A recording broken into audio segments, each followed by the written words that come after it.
Social listening, the what and the why. Take two. I won't bore you with why this is take two. Your brand is what people say about you when you're not in the room. That is a quote attributed to Jeff Bezos. And it explains what a brand is and also, well, you'll see. It explains why you need social listening, because that's why you need social listening is a quote attributed to me. And that's why we have this lecture. What is social listening? Social listening is the practice of monitoring digital conversations, usually on social media, to understand what people are saying about a brand, industry, or topic, and then using those insights to inform strategy. So you monitor, then you analyze, and then you act. Now, we have monitoring and we have listening. Social monitoring is what you ask your intern to do, or you hire a third-party listening company. You use AI, right? All monitoring is, well, it's reactive, right? It tracks mentions and keywords. If something's happening, it reacts to it. It responds to what's happening now, and it answers the question, what are they saying? Social listening, on the other hand, is proactive. You are analyzing sentiment and trends to anticipate what's coming next. And it answers the questions, why are they saying it? Monitoring tells you there's a fire, and you hear the fire alarm. That's monitoring. Listening tells you why it started. When you are listening, using monitoring tools, right, you listen for brand mentions, direct and indirect references to your brand, to your products, and of your executives, the people that people associate with your brand. You listen to industry conversations, what people say about your entire category, not just your brand. And you listen to what people say about your competitors. In fact, one of the metrics that we use, share of voice, right, is the percentage of times people mention your brand versus the percentage of time they mention other brands in your category. And lastly, you're listening for emerging issues, for problems that are brewing so you can catch them before they become crises. And then if they become crises, listening helps you understand what's really going on.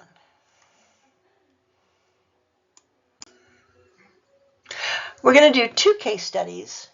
The first case study is TaylorMade Golf.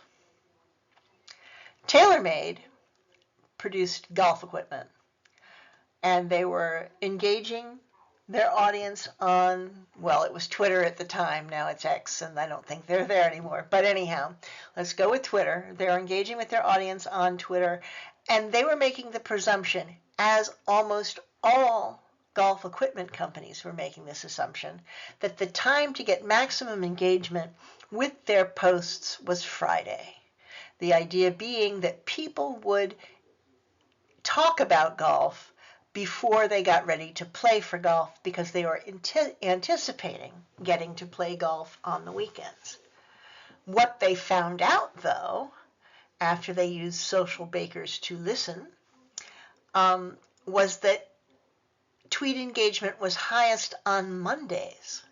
That what people were talking about were the games they had played over the weekend. They were bragging, they were lamenting, and that's when they engaged with golf equipment manufacturers most often. That was the time to really put the effort into their social media. So what happens is that it's a counterintuitive finding. It wasn't what they expected to see, right? They did analysis using Social Bakers, which was purchased by Khoros in 2021. And then they could change when they posted the most important, most engaging, stuff that they really wanted people to see. They put it out there on Monday, because Monday was the time that their people were around. A more cautionary tale is youthphoria. Youthphoria is an example of how social media monitoring fails if you don't listen, right? So Youthphoria launched in 2021 as a clean beauty brand with a distinctive value proposition, makeup you can sleep in. Founded by Fiona Chan, the brand emphasized plant-based, renewable formulas and was considered eco-friendly and skin-friendly. The brand earned the Eco Beauty Hero designation and won the Disruptor honors at the Birdie Eco Awards, which I have no idea what they are, but I'm sure they're important.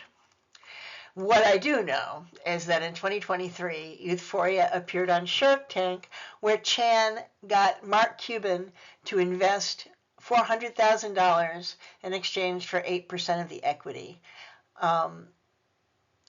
This was the first time that Mark Cuban had ever invested in a company that he did not himself use, because he doesn't use makeup. So their key brand positioning was sustainable, Gen Z-focused clean beauty with skincare benefits, and it looked like it was really going to take off. In August of 2023, they launched their Date Night Skin Tint Serum Foundation with 15 shades. I'm not going to say that again. We're just going to call it the foundation with 15 shades. The shade range was light to medium with limited options for deeper skin tones. Around this time, actually earlier in 2017, Fenty Beauty was one of the first brands to launch with a lot of darker shades. They launched with 40 shades, and that became the industry standard for inclusive foundation ranges. Because people were comparing to Fenty launching with 15 shades and not a lot of darker tones, immediately means that influencers, particularly influencers who use darker shades, are looking at you and they're not happy. Content creator Goria George, I guess that's how you pronounce that, who was known for reviews focused on deeper skin tones, tested the darkest available shade. Her findings were that the shade did not match anyone with a dark skin tone, and that the website imagery did not accurately represent the shade. Chan responded with a video explaining that the 15 shades were a proof of concept to test market viability, that expansion was always planned, and that the limited range left room for direct input from consumers, and this process, quote, takes time.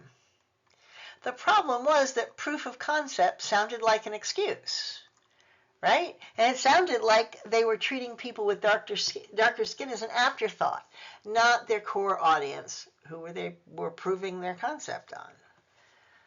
So then Chan posted a second apology video acknowledging that the brand, this is not our brand's values, that it fell short of its vision, and that being a small business, this was not an excuse, and that more inclusive products are coming. So in early 2024, they had a rushed relaunch. Instead of the planned 24-month expansion timeline, Youthphoria and its manufacturing partner compressed development and released 10 shades in 4 months. A pre-launch video showed Chan searching for a model whose skin matched the darkest new shade, eventually finding someone at a mall in Dubai. And that should have been a warning sign if it was that hard to find someone to match the darkest shade. The new Darkest Shade, when it was released, was reviewed and called Tar in a Bottle, which is not what you want your makeup to be called. George, in her now viral video, applied the foundation to one side of her face and black face paint on the other, and they were nearly indistinguishable. That video had 11.6 million views within 24 hours. Cosmetic chemist Javon Ford analyzed the formula and noted that while the lighter shades used multiple color ingredients, the darkest shade contained only pure black pigment. His assessment: this brand does not care about us.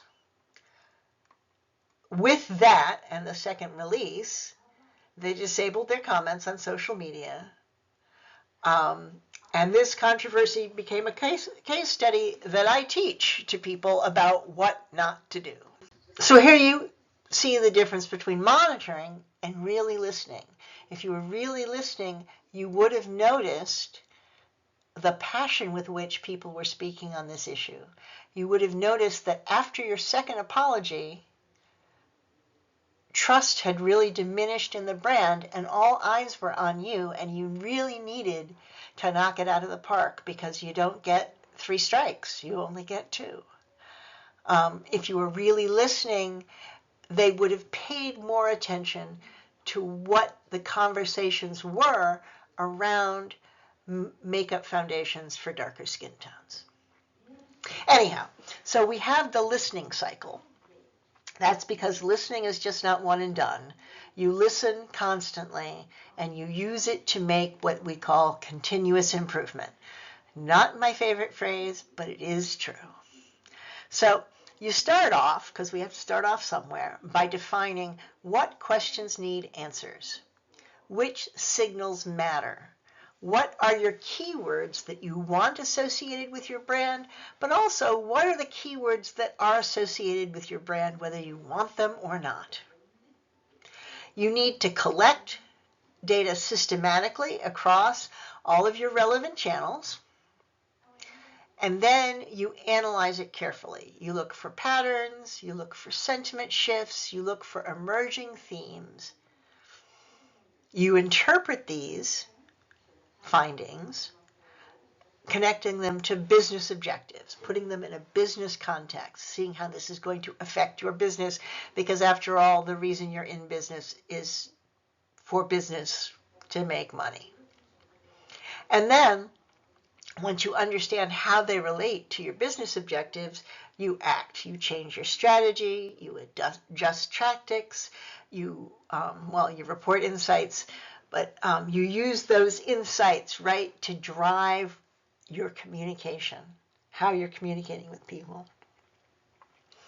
And then you refine those questions. What questions need answers? What signals matter? What keywords are we looking for?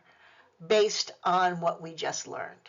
So you start over again and you go through the process. It should happen, as I said, continuously.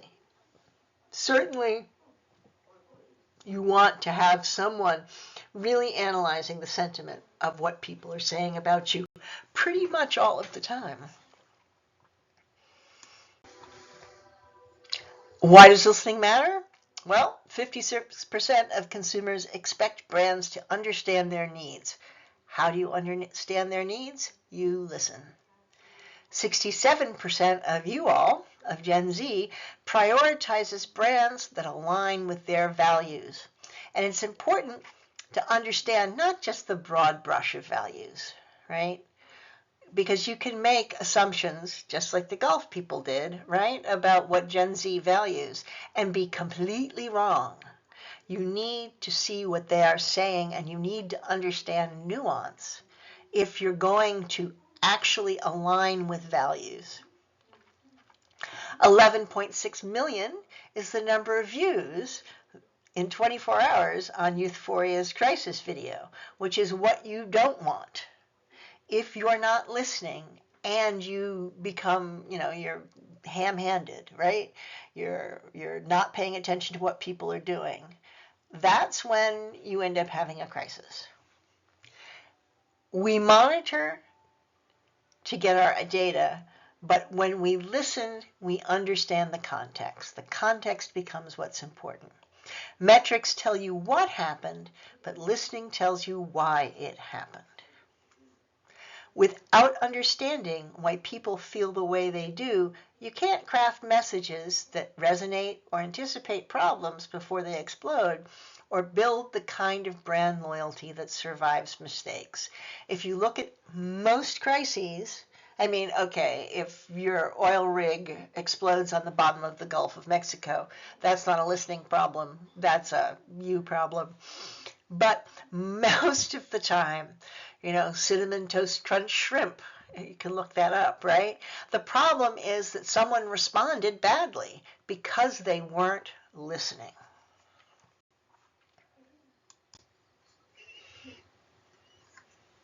So for your product, for your project, you have your two brands, and you want to know what people are saying about both of those brands that they wouldn't say to their faces, right?